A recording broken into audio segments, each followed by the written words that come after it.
di mana saudaramu Khalid ya Walid, Allah akan datangkan Khalid ya Rasul. Dan kalian tahu Rasul menjawab apa lagi? Orang seperti Khalid tidak mungkin tidak mengetahui tentang Islam. Di momen ini terselip pujian nih kan terhadap Khalid, di mana Rasulullah SAW menganggap Khalid sebagai orang yang cerdas. Hai, wassalamualaikum warahmatullahi wabarakatuh. Terima kasih sudah klik video ini. Oke, jadi di malam Rabu ini seperti biasa aku akan membawakan lagi satu kisah Islam tentang salah satu sahabat Rasulullah yang sangat mulia, Beliau adalah orang yang sangat terkenal mahir berperang ya, dan juga cerdas sekali dalam membuat strategi perang. Dengan kemampuannya itu beliau ini didapuk menjadi seorang panglima perang yang sangat handal. Bahkan nih saking kuatnya di masa sebelum beliau masuk Islam, di masa jahiliyah ini, beliau adalah salah satu orang yang ingin memusnahkan kaum muslimin, sampai-sampai beliaulah yang berhasil membuat pasukan muslimin mengalami kekalahan dalam perang Uhud Masih ingat kalian sama kaum Quraisy yang menyerang pasukan muslimin yang berkhianat beliau inilah pemimpinnya dulu tuh. Tapi atas izin Allah Subhanahu wa taala, setelah beliau memeluk agama Islam, beliau jugalah yang menjadi panglima perang terdepan dalam memimpin pasukan muslimin melawan musuh. Dan beliau ini juga tidak pernah terkalahkan dalam semua peperangan yang diikutinya. Apapun peperangan yang ada Khalid bin Walid di dalamnya pasti menang. Dan selain itu juga saking hebatnya sampai-sampai beliau ini juga mendapatkan julukan sebagai Saifullah atau pedangnya Allah. Siapakah dia? Seperti yang aku tulis di judul, malam ini kita akan membahas tentang Khalid bin Walid radhiyallahu anhu. Dan sebelum kita masuk ke ceritanya, aku mau disclaimer dulu nih kalau kisah yang aku sampaikan ini aku rangkum dari ceramahnya Ustadz Firanda Adir Jawa. Ada juga memang beberapa informasi yang aku himpun dari beberapa artikel, dan apabila ada informasi yang memang belum aku sampaikan di sini, kalian boleh sekali tambahkan semua di kolom komentar di bawah ya. Dan sekarang tanpa berlama-lama, ayo kita langsung masuk ke ceritanya. Check it out.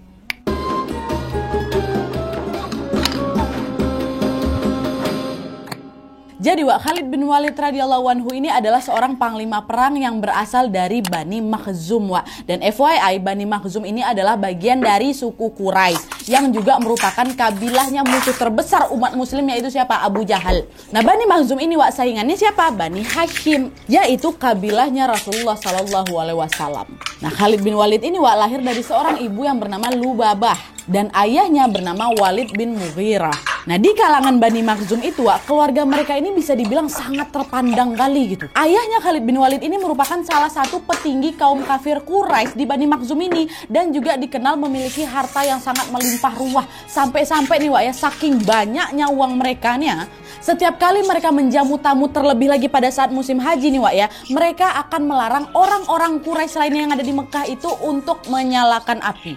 Artinya apa itu? Artinya mereka sendirilah yang akan menyediakan masakan dan juga hidangan untuk para tamu. Yang lain nggak perlu repot-repot lagi masak ataupun keluar uang di dapur. Nggak boleh nyalain api di dapur tuh, istilahnya kayak gitu Mereka semua yang bakal nanggung tuh. Nah, dengan kekayaan ini sejak kecil Khalid bin Walid ini pun mendapat itu kan fasilitas untuk belajar, salah satunya untuk berkuda. Nah, alhasil Khalid pun sangat mahir dalam berkuda sejak kecil. Dan karena kemahirannya itu pula dia tumbuh menjadi panglima perang yang sangat hebat hingga susah kali dikalahkan Bahkan dalam sejarah disebutkan bahwa hanya ada 2 orang yang bisa berperang menggunakan 2 pedang sekaligus di tangan sama tangan kirinya tuh sambil menunggang kuda. Bayangkan sama kalian, lagi bawa kuda nggak pegang tali kudanya, pegang pedang. Nah, mereka ini siapa? Yang pertama Khalid bin Walid radhiyallahu anhu, dan satu lagi sahabat Rasulullah yang sangat mulia, Zubair bin Awam radhiyallahu anhu. Dua-duanya kalau lagi berperang tuh megang pedang tuh 2 di tangan kanan sama tangan kiri, lanjut jalannya pakai kuda atau kalian. Dan tidak hanya mahir dalam menggunakan 2 pedang sambil berkuda saja Khalid bin Walid ini juga dikenal sangat-sangat mahir menggunakan segala alat perang. Beliau jago naik unta, naik kuda, jago memanah, jago pakai tombak, dan lain-lain, jago semuanya. Nah, dengan kemahirannya itu Khalid bin Walid pun selalu memegang peranan penting nih dalam setiap peperangan. Bersama Abu Jahal dan kaum Bani Makhzum lainnya sebelum beliau masuk Islam Khalid bin Walid ini sangat sengit sekali, sangat sengit memerangi Rasulullah SAW dan juga pasukan muslimin. Dalam perang Uhud yang terjadi pada tahun 3 Hijriah itu Khalid bin Walid ini menjadi pemimpin pasukan berkudanya di kaum Quraisy. Dan seperti yang kalian tahu semuanya, waktu itu kan kaum Quraisy ini sebenarnya udah berhasil dipukul mundur kan, Wak. Tapi pada saat pasukan muslimin sedang berlari mengejar mereka, pasukan pemanah muslimin yang berjaga di atas bukit ini justru melanggar perintah Rasulullah. Rasulullah waktu itu nyuruh mereka apa? Untuk tetap berada di bukit kan, sampai ada instruksi untuk turun. Tapi belum sampai instruksi dari Rasulullah itu tiba, mereka udah turun duluan, Wak, ke area perang Uhud itu untuk mengumpulkan ghanimah atau harta rampasan perang. Nah, di situ perang muslimin yang berkhianat ini tidak tahu kalau ternyata di sana masih ada pasukan berkudanya Khalid bin Walid yang memang lagi bersembunyi di balik bukit. Alhasil Khalid bin Walid pun memanfaatkan kesempatan itu dengan melakukan penyerangan. Nah, di bawah pimpinan Khalid bin Walid inilah, Wak, kemenangan kaum muslimin yang semula udah ada di depan mata tiba-tiba berbalik menjadi kekalahan. Kalau misalnya kalian penasaran kali sama kisah selengkapnya nih, Wak, ya, mengenai perang Uhud, tolong abis selesai video ini kalian nonton video perang Uhud aku ya. Nah, lanjut lagi, Wak. Nah, jadi keikutsertaan Khalid bin Walid dalam peperangan melawan Rasulullah ini, Wak, tidak hanya terjadi di perang Uhud aja loh. Di banyak peperangan lainnya Khalid bin Walid selalu menjadi salah satu garda terdepan kaum kafir Quraisy itu adalah melawan pasukan muslimin. Bahkan nih, Wak, ya, di dalam sebuah peperangan Khalid bin Walid pernah mendapatkan tugas untuk menghilangkan nyawanya Rasulullah Sallallahu Alaihi Wasallam. Kebayang nggak kalian? Itu tugas beliau tuh, ha? Tapi berkat izin Allah Subhanahu Wa Taala, hati Khalid bin Walid pun terketuk untuk masuk Islam, Wak. Gimana ceritanya masuk? Belum apa-apa udah merinding aku.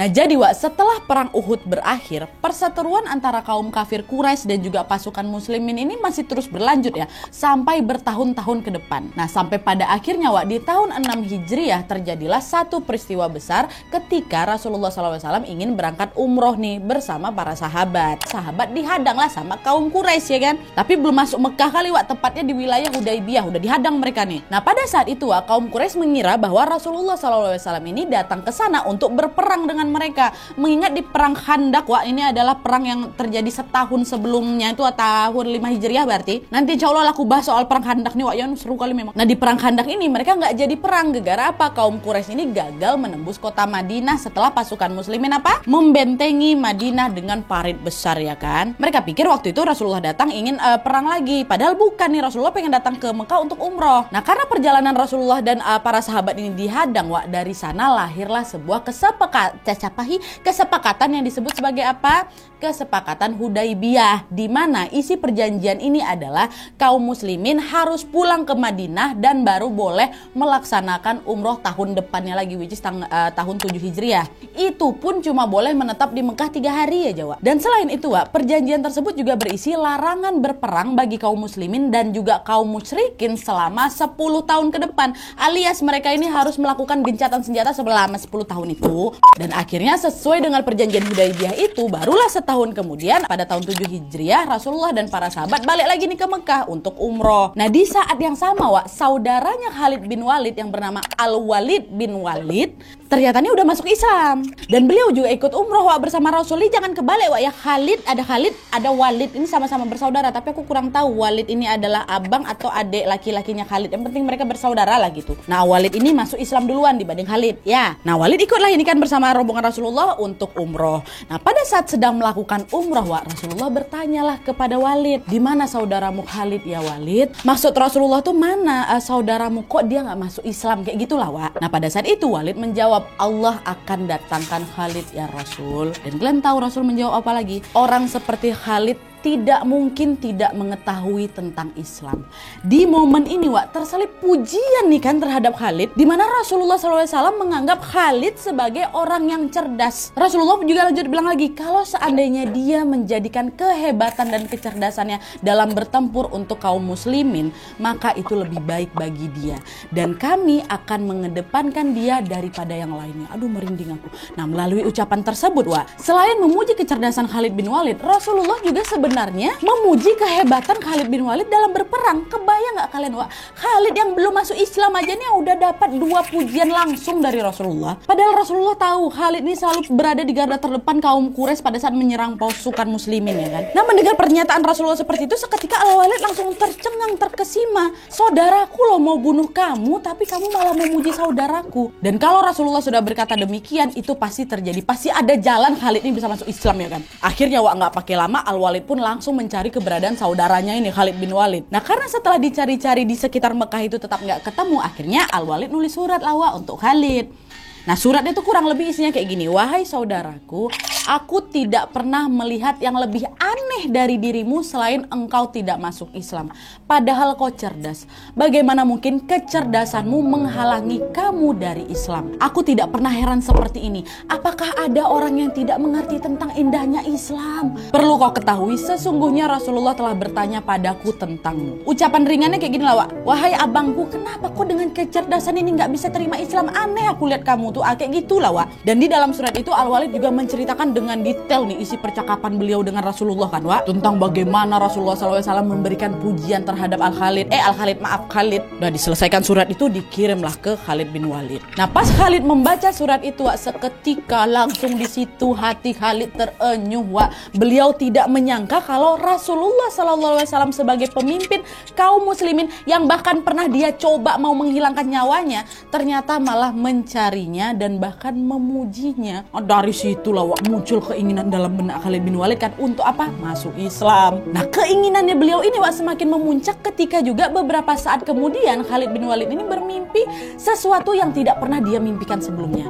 Di mana waktu itu Khalid bin Walid bermimpi sedang berada di satu daerah yang kering kali, tandus, sempit tempat tuh. Terus tiba-tiba beliau bisa keluar ke daerah yang hijau, luas dan juga subur. Sebatas itu aja, Wak, mimpinya. Tapi beliau kepikiran, aku nggak pernah mimpi hal ini. Nah sampai pada saat Khalid bin Walid pergi ke Madinah, dia sempat bertanya kepada siapa? Sahabat yang mulia Abu Bakar radhiyallahu anhu. Beliau bertanya kepada Abu Bakar tentang mimpinya itu, Wak. Mendengar hal itu, Abu Bakar pun langsung menjawab, daerah hijau, luas dan subur itu adalah jalan keluar dari Allah Subhanahu wa taala dalam memberimu hidayah untuk menuju Islam. Adapun tempat sempit dan tandus yang kau tempati itu adalah kesyirikan, Wak.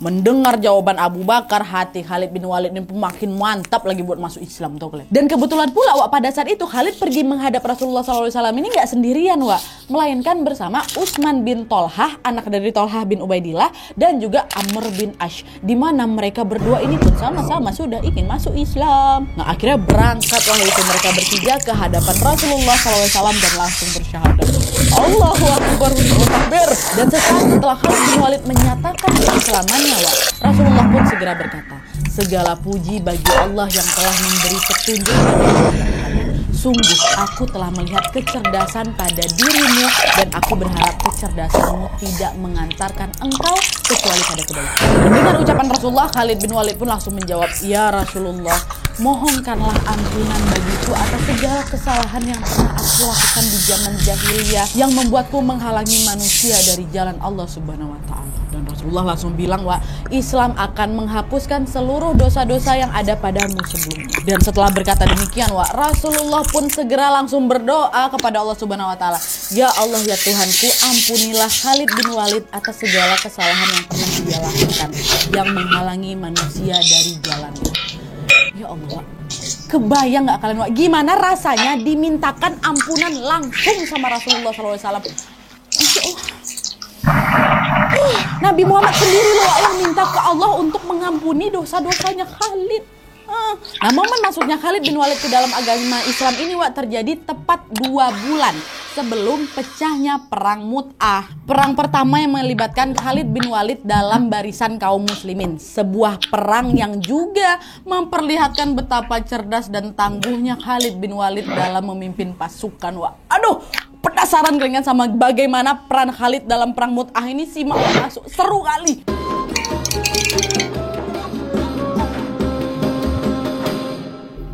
Nah jadi, Wak, pada tahun 8 Hijriah, kurang lebih 2 bulan setelah Khalid bin Walid masuk Islam, Khalid bin Walid ini diutus oleh Rasulullah SAW ke dalam perang Mu'tah, yaitu perang antara kaum muslimin melawan pasukan Romawi. Nah di perang itu, Wak, pasukan yang dikirim adalah Sariyah. Nah jadi Sariyah ini merupakan pasukan bentukan Rasulullah yang apabila pergi berperang, Rasulullah tidak ikut serta di dalamnya. Nah kalau misalnya Rasulullah ikut di dalam perang itu disebut apa? Ghazwah. Ini Sariyah, Rasulullah nggak ada. Nah biasanya Wak, kalau Rasulullah mengirim pasukan Sariyah, beliau ini akan menunjukkan satu orang sebagai pemimpin atau panglimanya lah gitu. Tapi Wak, entah kenapa di perang Mu'tah ini agak sedikit berbeda Wak. Rasulullah SAW menunjuk 3 panglima sekaligus ya. Nah panglima pertama adalah Zaid bin Harisah. Apabila Zaid nanti gugur, panglima ini akan digantikan oleh Ja'far bin Abi Thalib. Dan apabila Ja'far bin Abi Thalib gugur, panglima yang akan digantikan adalah Abdullah bin Rawahah ya. Jadi ganti-gantian nih, satu-satu dulu maju. Tapi ada 3 panglima yang langsung ditunjuk kalau misalnya ada salah satunya gugur gitu. Nah adalah tua singkat cerita, berangkatlah itu 3.000 pasukan muslimin beserta Khalid bin Walid di dalamnya menuju ke wilayah Mu'tah ini. Dan tanpa diduga Wak, sesampainya di sana jumlah pasukan Romawi ternyata jauh lebih banyak Wak. Sekitar berapa orang? 200.000 orang. 200.000 orang, berapa kali lipat itu kan? 3.000 lawan 200.000 orang, kebayang gak kalian? Nah melawan pasukan Romawi sebanyak itu, pasukan muslimin pun sebenarnya sempat kewalahan Wak. Dan betul saja di tengah peperangan yang sedang berkecamuk, panglima pertama yaitu Zaid bin Harisah tadi gugur. Setelah beliau gugur, Ja'far bin Abi Thalib pun langsung maju menggantikan Zaid. Hingga beliau gugur juga Wak, dengan 80 bekas luka pedang, panah dan berbagai alat pedang lainnya lah, alat perang lainnya. Nah mengetahui Ja'far telah gugur, Abdullah bin Rawahah pun segera maju untuk menggantikan beliau. Sampai akhirnya Wak, Abdullah juga mati syahid dalam perang tersebut. Nah setelah 3 panglima yang ditunjuk Rasulullah SAW ini gugur secara syahid, pasukan muslimin pun sempat kebingungan ini. Aduh, siapa lagi nih yang akan memimpin mereka selanjutnya ya kan? Nah di tengah kebingungan itu Wak, seorang sahabat yang bernama Sabit bin Arqam radhiyallahu anhu langsung bergegas mengambil bendera perangnya kaum muslimin Wak, dan segera langsung menghampiri Khalid bin Walid. By the way Wak, buat kalian yang belum tahu, bendera dalam peperangan ini menunjukkan menang atau kalahnya pasukan di dalam perang itu ya. Jadi misalnya salah satu bendera dalam perang itu jatuh, nah berarti yang jatuh ini udah kalah tuh. Itu pertandanya. Nah pada saat itu Sabit radhiyallahu anhu pun langsung menghampiri Khalid bin Walid sambil membawa bendera pasukan muslimin Wak. Dan di situ beliau bilang,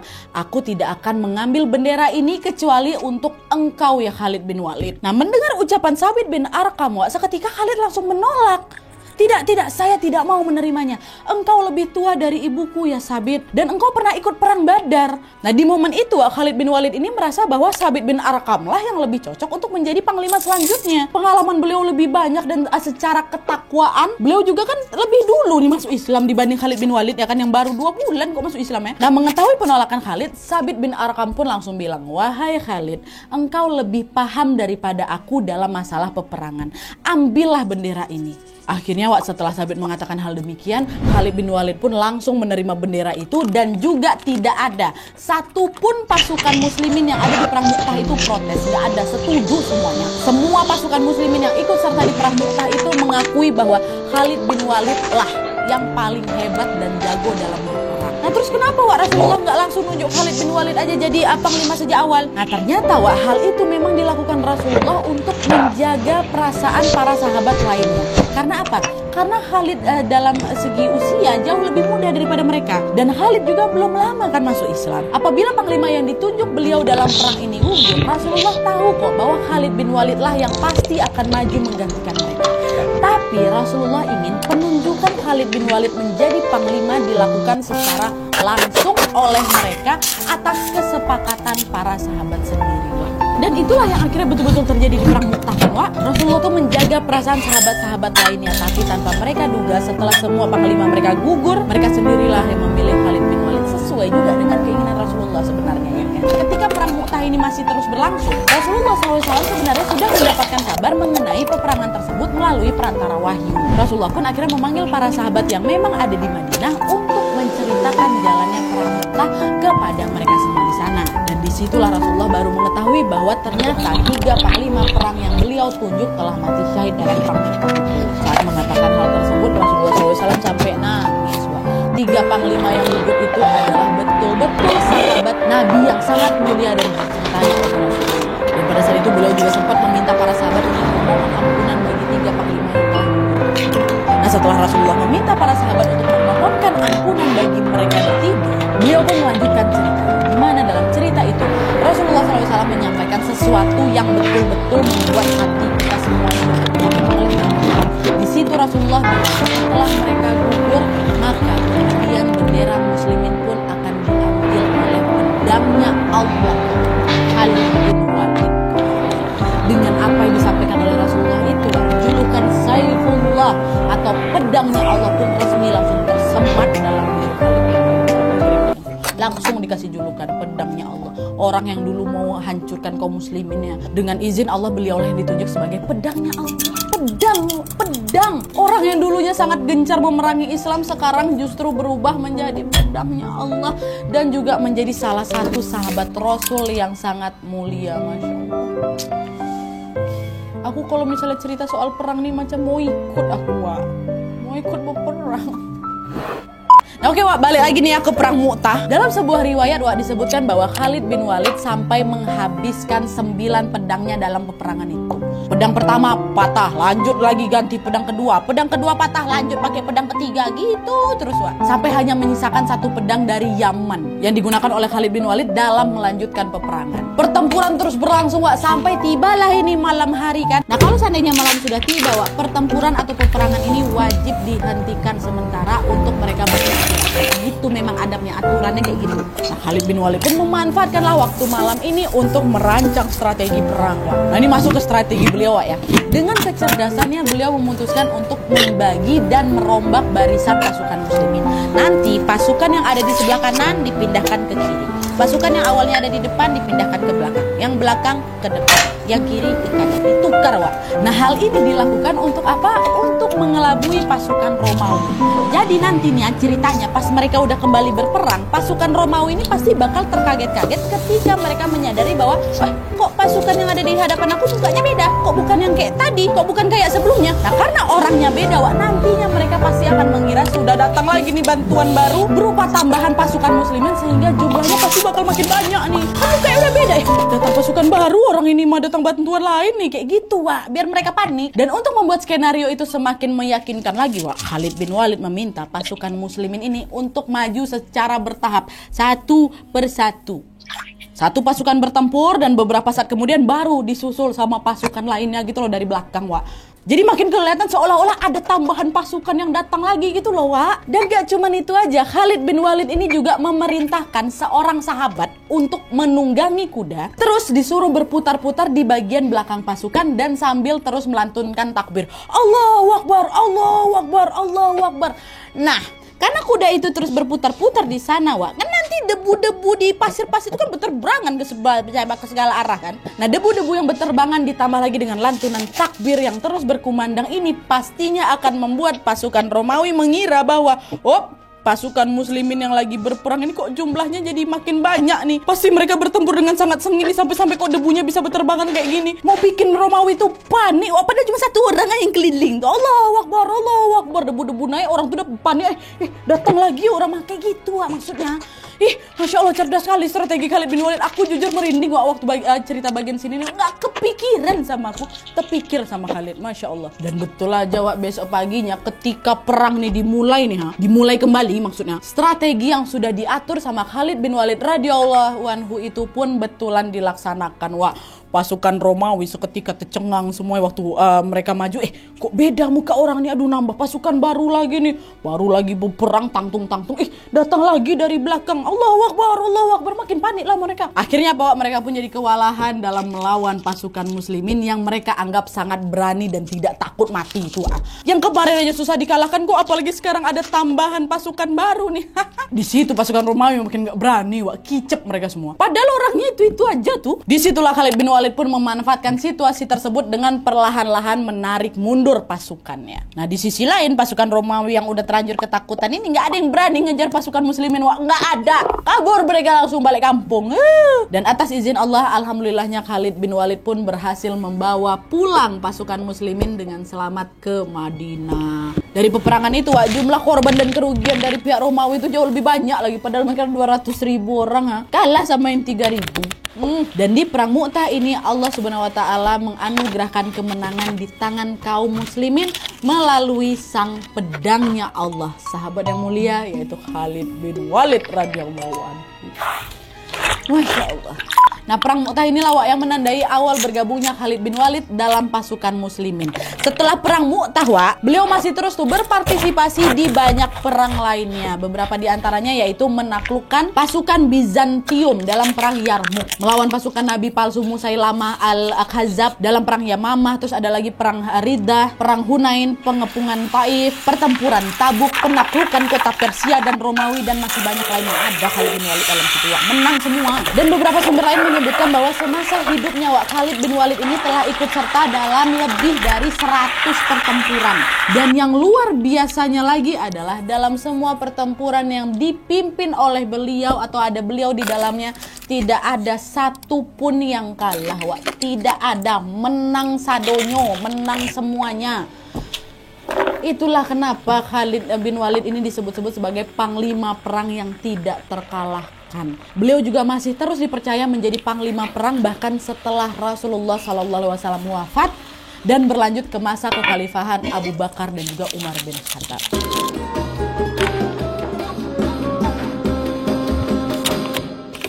Nah, dalam setiap peperangan yang dilakukan oleh kaum muslimin Wak, salah satu yang menjadi sumber motivasi para sahabat adalah keyakinan bahwa mereka akan mendapatkan satu dari dua kebaikan, yaitu kemenangan atau mati syahid. Jadi pada saat itu para sahabat ini merasa bahwa pergi berperang bersama Rasulullah SAW itu nggak ada ruginya sama sekali. Mereka nggak takut dan bahkan banyak dari mereka yang mendambakan mati syahid gitu loh Wak. Begitu juga dengan Khalid bin Walid. Sebagai panglima perang yang hampir setengah dari hidupnya dihabiskan di medan perang, beliau juga begitu mendambakan surga melalui wafat secara syahid di jalan Allah Wak. Tapi ternyata keinginan beliau itu tidak terpenuhi Wak. Beliau justru menghembuskan nafas terakhir di rumahnya. Khalid bin Walid radhiyallahu anhu wafat pada tanggal 18 Ramadan tahun 21 Hijriah Wak.